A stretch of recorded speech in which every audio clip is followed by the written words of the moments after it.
Көрші, қалайсың? Ассалаумағалейкум. Уағалейкум ассалам. Қалай өзің? Жақсы, жақсы. Мына жарқырап тұрған күннің шуағы ма десем, сөйтсем сенің көлігің екен ғой. Иә, тазалықты жақсы көрем. Еңбекпен келген дүние әрқашанда қымбат болады ғой. Иә. Мына зәулім үй, көлік барлығы тынымсыз еңбекпен төгілген тердің арқасында келді. Ассалаумағалейкум. Әліксалам. Айналарын жақсылап сүрт. Әкеме алып берген көлік қой. Одан кейін есірмей жайлап жүргіз. Өзіңе ақша жинап көлік алған кезде қатты жүрерсің. Ал өзінде қандай көлік? Шынымды айтсам, менің көлігім сенікі сияқты қымбат емес. Менікі жай анау жүріп тұруға жараса болды. Сол көрші, жарайды онда. Кетті мен, көрсеміз.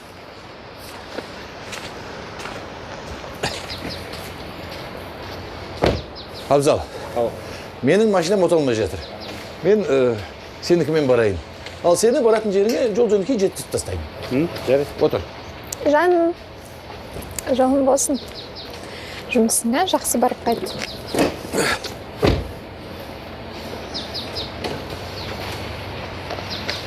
Аружан! Аружан! Аружан! Ал. Берген.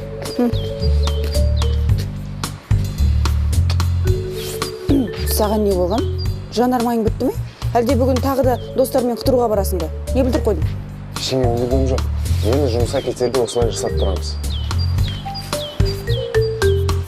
Сөйтіп атаң әскерге кетті.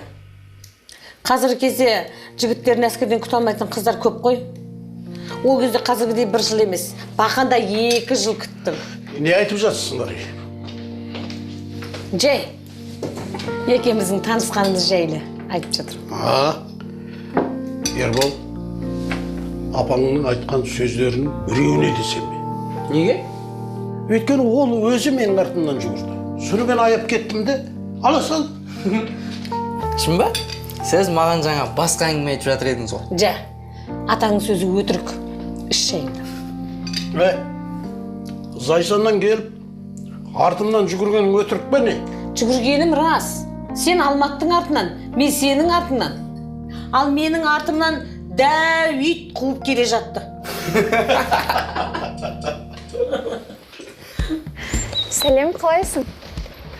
Бүгін ауа райы керемет екен. Сәлем. Иә. Ауа райы жақсы.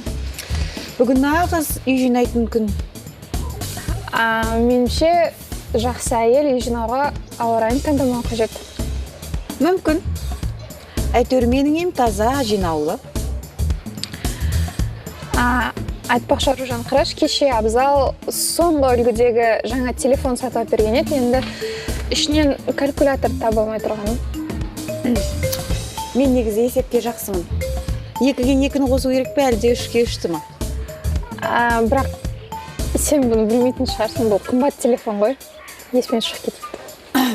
Біле білсең, сенің күйеуің енді ғана сыйласа бұл телефонды, менің ерігім маған бұл телефон шыға салысымен бірден сыйлаған. Біле білсең, бұл менің 3-ші телефоным. Алдыңғы екеуін болса сындырып алған. Біздің жастық шақ солай өтті. Жастық шақты бағалай біліңдер, қарақтарым. Сіздердің кездеріңіз тіпті қызық екен ғой, телефон жоқ, WhatsApp жоқ. Апаммен көрісу тіпті қиын болған шығар сізге. Несі қиын? Ол кездің WhatsApp-ы да, телефоны да Қайырғали болатын. Қалай ол? Қайырғалиға үнді фильміні билет алып берем десең, болды. Каникул болсын, еш нәрсеге қарамайды. Апаңды баратта кітап сұраған болып шығарып беретін маған. Бірақ қазіргідей Instagram жоқ, Facebook жоқ. Жаңалықтан бейхабар болып жүретін шығарсыздар. Жоқ. О кездің Facebook'ы, Instagram'ы Күлән жеңген болады. Оған ақша салмайсың, жел ұстамай қалмайды, мегабайты бітпейді. Қысқасы, мен Күлән жеңгем безлимитный болады. Сонда алдыңғы 2 телефоныңды сындырып алдым дейсің бе? Ал мен болсам сындырмайм, ұқыпты қарайым күйеуімнің әрбір сыйлығына. Менің күйеуімнің жалақысы сенің күйеуің жалақысындай аз болған жағдайда мен де солай ұқыпты ұстар едім. Ал қазір мен күйеуіме жаңа телефон қажет емес десем де ол маған сатып алып бере береді. Сенің күйеуің сені тыңдамайтын болып тұр ғой сонда. Ал менің күйеуім мені тыңдайды. Және мен де оны тыңдаймын. Оның үстіне сенің күйеуің жай ғана бизнесмен, ал менің күйеуім банкте жұмыс жасайды. Яғни сенің күйеуің менің күйеуіме тәуелді. Я тіпті сенің күйеуің жұмыс істейтін банктен басқа бұл әлемде басқа мүлде банк жоқ қой. Әй, бұларың не? Көрші отырып ит пен мысықтай ұрысып жатқандарың. Ят қайда? Көршілер естісе не ойлайды? Алыстағы ағайыннан жақындағы көршің артық дейді. Бұларың дұрыс емес. Жұрт естісе, мынау көршілер бір-бірімен сыйыспай жатыр дейді ғой. Соны айтам. Сіз шынында да Ұлыбританияда оқасыз ба? Иә. Ойбай, мынандай біліммен сіз қалай жұмыста жүрсіз? Бізде өкінішке орай қазір бос орын жоқ. Орын босса міндетті түрде сізбен хабарласатын боламыз. Мынау резюмеңізді тастап кете салыңыз. Жақсы, онда хабар күтемін. Иә, рахмет, рахмет. Кешіресіз. Сіз анау Серғазы Сапарғалиұлының туысқаны емессіз ба? Ол кім? Болды, рахмет. Бара беріңіз. Рахмет.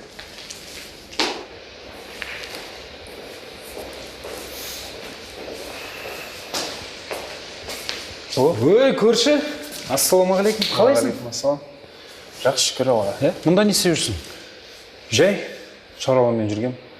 Осы мекеменің директоры досымен соған келдім. Жарайды, асығып тұрмын, сосын сөйлесеміз. Иә, жақсы, көріскенше.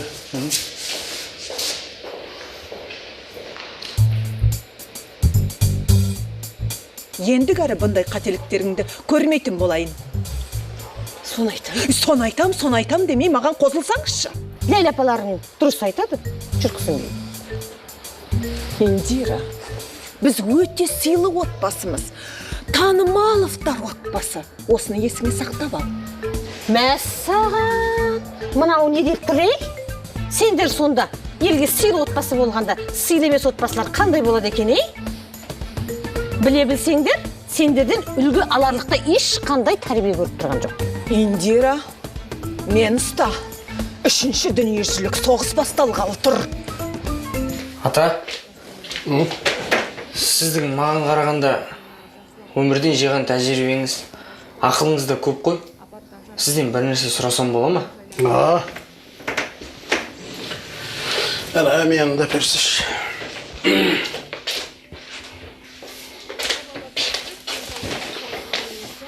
Қанша керек? Жоқ, ақша емес. Мен тек ақыл кеңес сұрайын дегенім. Мен сонша мақтағаныңа қарағанда ақша сұрап тұрған шығар деп ойлап едім. Айта бер. Ата, мен бұған дейін қыздармен жақын сөйлесіп көрмеппін. Қыздарға қалай ұнауға болады, қыздарға қандай жігіттерін айт, соны білейін деп едім ғой. Өзің білесің, қазіргі жігіттер шашын бояйды, құлағын теседі, алба-жұлба болып жүреді. Ал бұрынғының жігіттері ақылды, парасатты, әскерге барып келген, отан алдында борышын өтеген, намысты жігіттер болған. Сонда қазіргі қыздарға қандай жігіттер ұнайды екен? Ей, сен де қызсың. Мен не? Қыздарға барып жүр деп ойлайсың ба қазір? Жоқ. Қысқасы сен әскерге барып кел. Сонда бәрі дұрыс болады. Қой, әскерге барып келем дегенше күйеуге шығып кетіп жүрсек, қазір жігіттерін әскерден түсетін қыздар санаулы қой. Негізі қазіргі жігіттердің әскерге бармауына сол қыздар кінәлі. Енді өзің біліп тұрсың. Бірақ әскерге барып кел, сонда бәрі дұрыс болады. Жақсы ата, рахмет.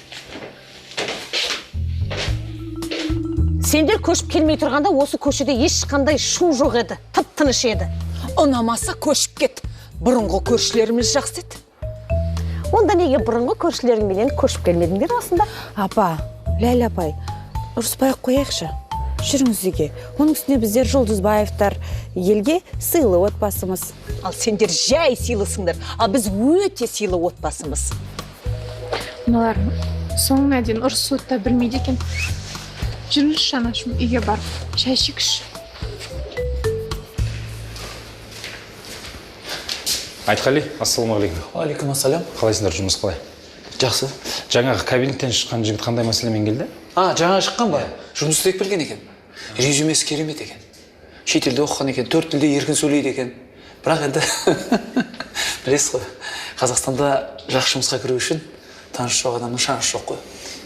Оның дұрыс. Резюмесін берші. Резюмесін ба?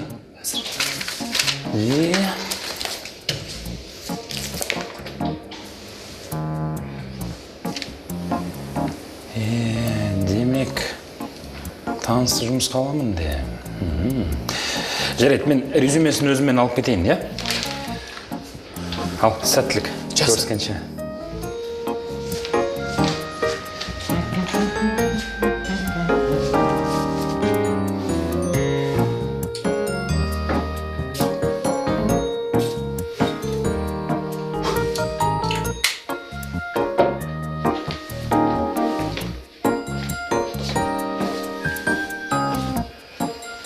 Ербол, біле білсең әтірді үстіге себеді. Сен сияқты құймайды. Таң атпастан костюм шалбар киіп, қақшиып, қайда бара жатсың? Біздің қалаға осы бір әкім келді деп еді жаңадан. Сол сен емес пе? Әкім болу қайда маған?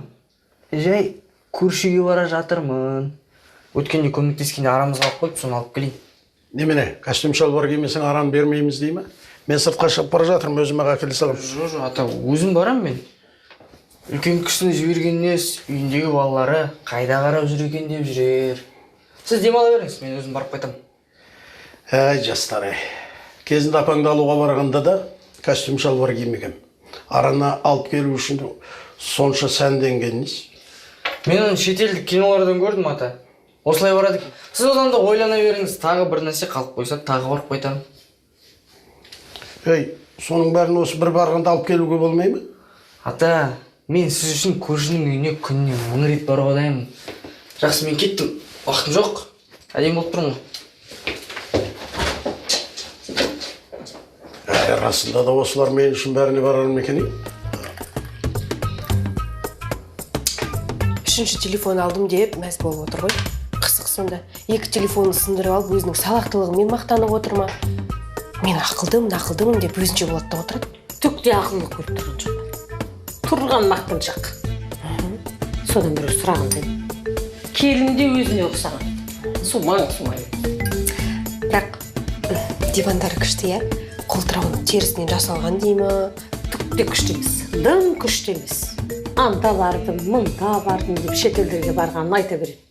Одан да өз елінде қызмет етіп жүрмеді ме? Қаңғылас. Мына көршілер менің шетелге шығатынымды көре алмайтын сияқты. Дым көрмеген. Олардың шетелге шықпағаннан мен кінәлімін бе? Анау келіні де өзінен алмай қалған. Келін қайненен топырағынан демекші, екеуі бірінен бірі асып тұр. Күйеуім әскери адам дейді. Қазір не? Екінің бірі әскери. Ал профессорлар аз. Бірінші күннен бастап танысқаннан ұнамай еді. Маған да ғой. Күйеуім профессор деп қояды. Сондай ақылды болатын болса, анандай әйелге қалай үйренген?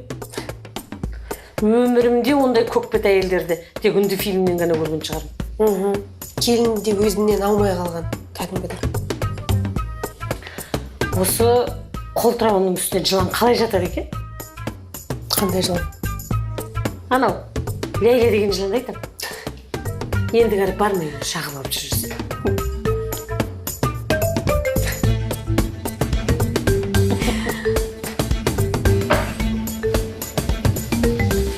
Бұлармен көрші болып тұрғанша, айдалада жалғыз өзіміз тұрғанбыз артық. Соларға біреу көшуге көмектес дегенде жетіп келіпті ғой. Анау заттарды айтып тексеріп көру керек еді барлығын. Бір нәрсе жоғалса, тіпті таң қалмаймын. Бұлардың неге көршілері жоқ деп ойласам, барлығымен ұрысып, қашырып жіберген екен ғой. Біз тек көшіп жібермесе болар еді әйтеуір. Өмірімде 2 нәрсеге қатты өкінемін. Біріншісі төлқұжатымдағы суретім болса, екіншісі анау Аружанмен танысқаныма.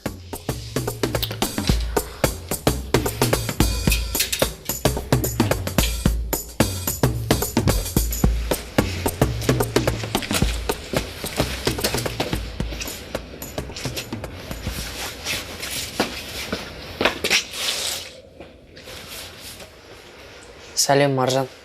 Өте сұлу болып кетіпсің. Шынымды айтсам, сені алғаш көрген күннен бастап есімнен шықпай қойдым. Жоқ, маған жараспайды. Hello, Маржан. Сенсіз өтіп жатқан әр секундымның ғасырға тең екенін білсең ғой. Бұл кинодағыдай болып кетті. Эх, Маржан. Менің сезімнің шынайылығын білсең ғой. Маған бір мүмкіндік берші, бір-ақ мүмкіндік. Мен сені өзіммен бірге алысқа алып кетемін. Кімді алып кетпекшісің алысқа?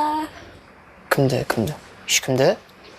Жаңа ғана өзің айттың ғой, алып кетем деп. Жоқ, сен естіліп қалған ғой деп. Саған не керек?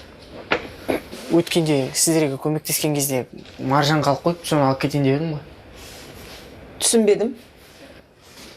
Не, өткенде көмектескен кезде ара қалып қойып, соны алып кетейін дедім. Айттым ғой мен саған. Бұлардың жанұялары мен естері дұрыс емес. Қазір араңды алып шығам. Жүр, кіре.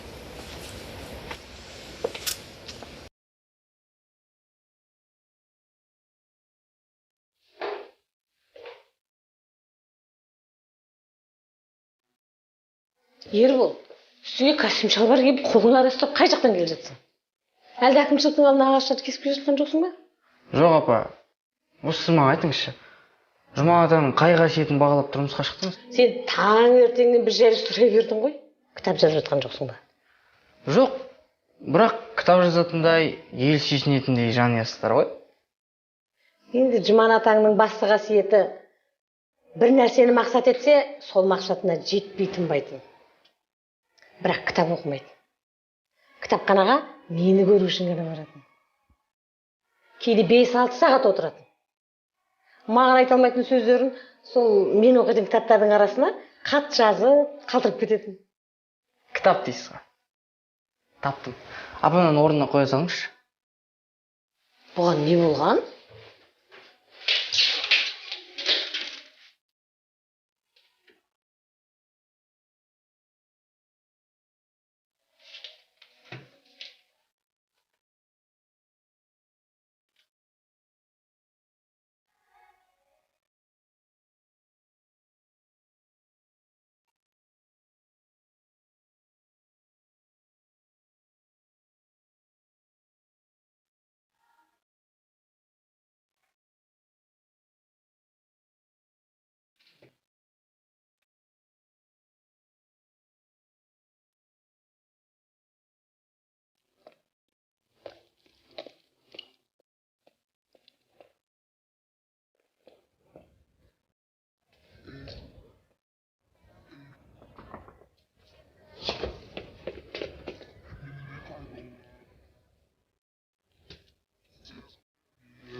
Мен алдында алған кітапты қайтаруға келдім. Үлкен кітапты 2-ақ күнде оқып бітіріп тастадың ба? Иә, мен тез оқимын ғой. Қалай ұнады ма? Иә, әсіресе басы, сосын ортасы, аяғы. Бір досым осы кітапты сұрап, бүгін келем деген алып кетуге. Сәлем. О, сәлем. Қалайсың? Жақсы. Танысқандар, менің көршім Ербол. Мерей. Ербол? Танысқаныма қуаныштымын. Міне, сені сұраған кітабым. Рахмет. Жақсы онда, оқып бітірген соң әкеліп беремін. Иә. Тағы да танысқаныма қуаныштымын. Сау бол. Онда, мен де асығыспын. Қайта берейін. Жарайды. Мерей, тоқта. Әкеш беріп тапты. Не? Көп. Мә кітабы. Танысқаныма қатты қуанышты емеспін. Жын.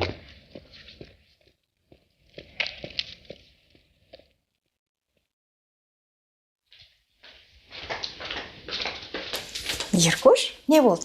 Көңіл күйің жоқ қой. Жоқ, жақсы бер. Уайымдамаңыз. Жақсы. Жоқ, обидно да, обидно. Уайымдап отырғаныңды сезіп отырмын ғой. Айта бер. Жағдай былай жеңші. Мен бір қызға ғашық болып қалдым. Бірақ оған сезім білдіре алмай жүрмін. Кездесуге барсам, сөзімді ұмытып қаламын, кішкентай балқып сасқалақтап қаламын. Ғашықтық дертіне шалықтым дейсің ғой. Білмеймін, маған бәрібір қарамайтын сияқты. Еркош, әрине қарамайды мұндай түріңмен. Костюмыңды шеш алдымен. Сен жұмысқа бара жатқан жоқсың ғой, кездесуге барасың. Сенің бар ғой, имиджіңді өзгертейік.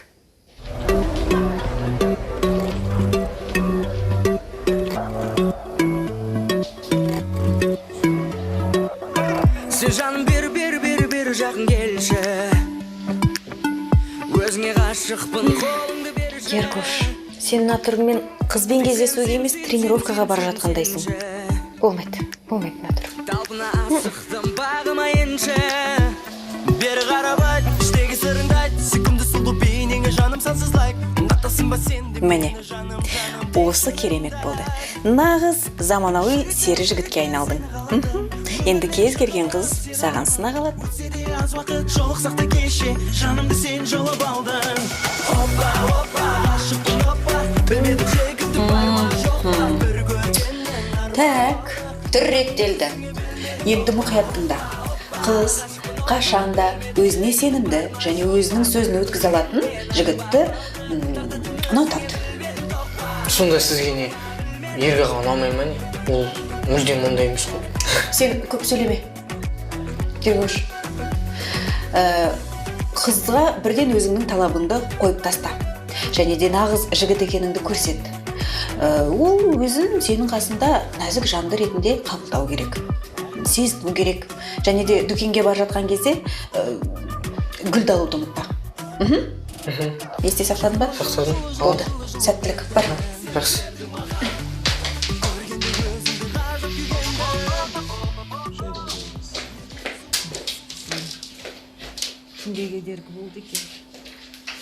Жұман? Ау? Осы Ерболға не болып жүр? Таңертеңнен бері атам менен қалай таныстыңыздар? Екеулеріңнің жас шақтарыңыз қалай өтті деген сұрақтарын көбейтіп жіберді. Олды маған кел. Осы қыздарға қандай жігіттер ұнайды деген сұрақты боратып кетті. Соған қарағанда бала біреуге ғашық болып қалған ау шамасы. Келін келетті. Құдаларымыз жақсы адамдар болса екен.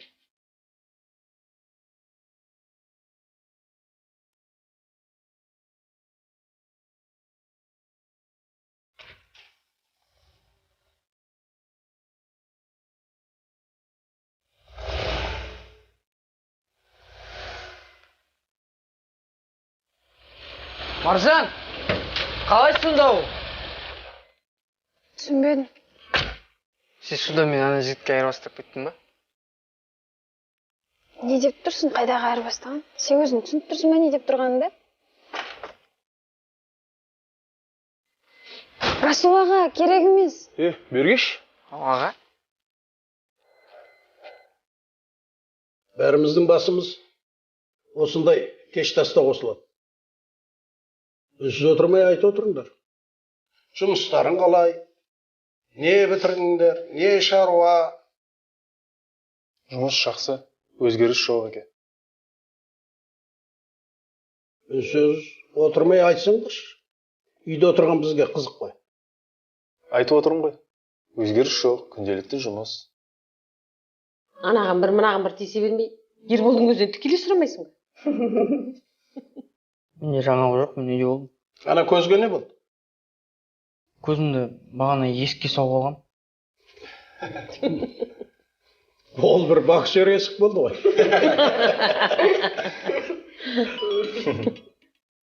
Кешіресіздер. Алло? Иә?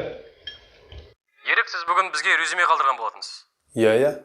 Сізге жақсы жаңалығым бар. Сізді жұмысқа қабылдайтын болып шештік. Құттықтаймын. Ертең құжаттарыңызды алып, кеңсеге келсеңіз болады. Шынымен ба? Рахмет көп. Жақсы болды ғой. Тыныштық па? Даусың жарқын шықты ғой. Бастың хабарласқан, мақтады, қызметімді көтерем деді. О, жақсы болған екен. Сен қайда кеттің? Мен бөлмеме? Ана бара жатқанда байқана есікті тағы да. өмірлік шарғалап сен аламын өтсе де аз уақыт жолықсақ та кеше жанымды сен жаулап алдың опа опа